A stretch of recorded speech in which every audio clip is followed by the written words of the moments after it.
Are we living in a modern depression?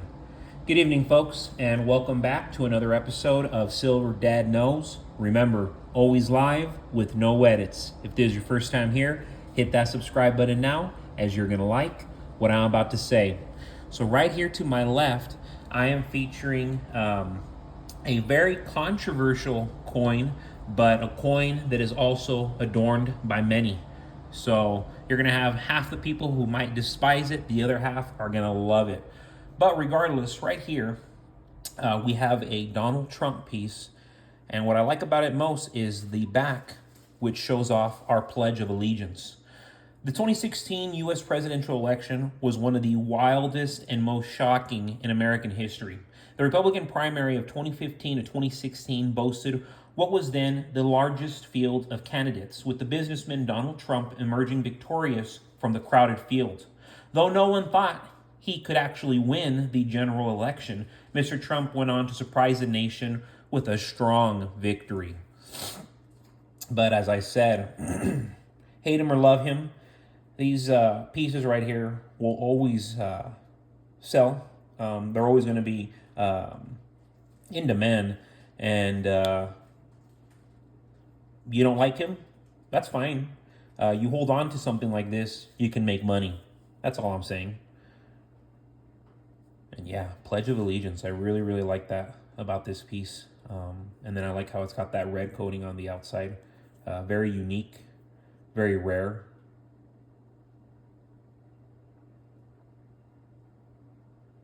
Just a very, very good looking coin overall.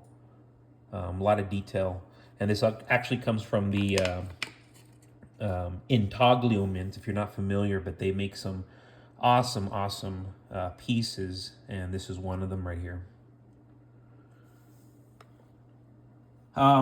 Real quick, guys, before I continue, I want to give a quick shout out. And this is not like my ordinary shout out. Of course, this is to my loyal subscriber, Veritas Files. But this was a very touching comment that they said last night.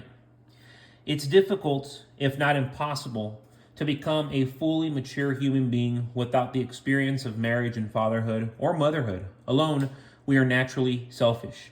When married, we become one with another and are forced to put the needs of our spouse before our own for the good of the relationship. However, over time, a marriage relationship without children can become as self-absorbed as a human being who is alone, which is why you eventually need to experience a child or children. They come into this world naked and 100% dependent.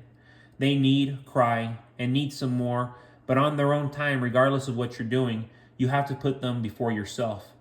And they aren't old enough or developed enough to respond with things or definite expressions of love. Then you have to parent and train your child in their behaviors, celebrating their obedience as a virtue and punishing their disobedience as a vice. You may go many, many years providing for this child in innumerable ways that child doesn't recognize or takes for granted. In many cases, your child or children will make it into their 20s or 30s before they will turn back and recognize all that you did for them. Phenomenal comment. Veritas Files. Yes, you are about, you're a little over a decade older than me, and clearly so much wiser. I have a little baby, and I know that you have children who are older, and to me, that's just amazing. And yes, I mean, very, very, very true what you just said there. It's complex, but it is a beautiful process, parenting. And marriage as well. Very complex, but a beautiful process if you allow it to be. But back to silver in the market. Between the yield curve and the Conference Board of lead indicators and layoffs and bankruptcies and fixed downgrades, it blows my mind how people still contemplate whether we're in a recession or soft landing. For millions of Americans, this is an extremely hard landing. We've reached a pivotal moment for real estate and America's economy. One has to make $60,000 a year on average just to cover debt on your property. And the average American is not doing this. The average American is in a massive bubble themselves. They're in trouble. So when they say you won't own anything and that America is already a renter nation, they mean exactly that. It's clear what's happening. Blackstone and other large players will keep raising rents, pushing Americans into a position where they won't have any alternatives. Most can't afford a home, let alone get approved at a good rate. We're in the greatest wealth transfer ever.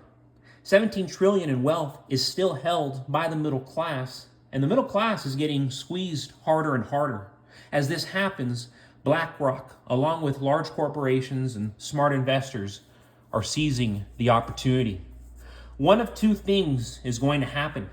Either you will seize the opportunity or the opportunity will seize you. Inflation is only going to get worse, so hold real assets as they will continue to increase. Fiat dollars will just keep eroding because they won't stop printing. Sure, we might not have all these food lines like we did during the Depression and the black and white pictures nearly a century ago, but take a look at our welfare state. So many Americans are reliant on welfare because so many don't even have the means to own a home. They don't have the means to even support themselves.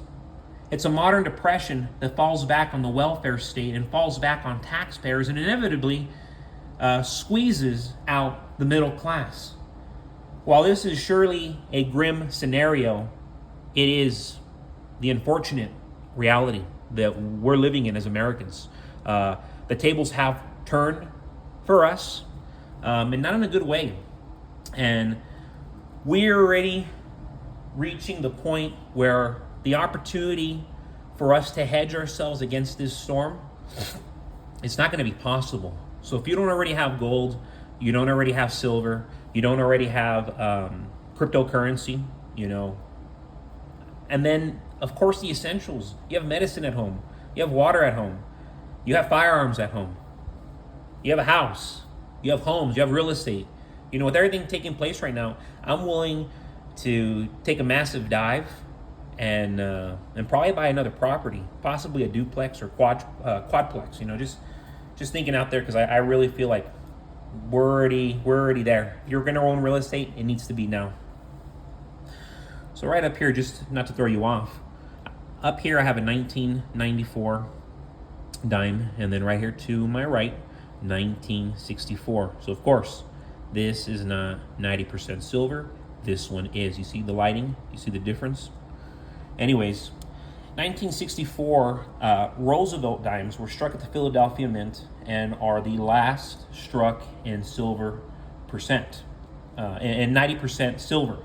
For 168 years since 1796, when the U.S. Mint began striking dimes, they had been minted in silver. In the early 1960s, demand for silver picked up and a coin shortage developed in the U.S. So 1964 became the final year 90% silver coins were struck for circulation. Struck by the United States Mint continuously since 1946, it displays President Franklin Delano Roosevelt on the obverse and was authorized soon after his death in 1945. A Roosevelt dime from 1964 in circulated condition is worth anywhere between $3 to $5, give or take. However, on the open market, 1964 dimes in pristine, uncirculated condition sell for as much as $150. Nothing crazy, but still, it's a little 10-cent piece selling for $150, and then just to sell, for $3 to $5, just on its own as it is. I mean, that's remarkable. Real quick, guys, just to end this evening, remember I have been mentioning it these last episodes. I did publish or have already released my third book, and right now the pre-order is live on Amazon. So if you go to my description, you're going to see that. Right here, this genre, it's a biopic, it's a sports thriller. Imagine Raging Bull meets Goodfellas in a way. Raging Bull meets Moneyball, It's sports, it's greed, it's gambling, it's addiction. I mean, everything that makes a great story, that's what I put in this novel. And my first novel was a dramatic, comedic dark comedy. And then my second book that I released last summer, that was a dramatic thriller. And this one is a sports thriller, sports epic, It really is, the greatest baseball story ever. And it's a baseball story that's not even necessarily about baseball. But folks, as always, thank you so much for joining us for another lovely evening. This is Silver Dad Knows. Remember, God bless you, God bless your households.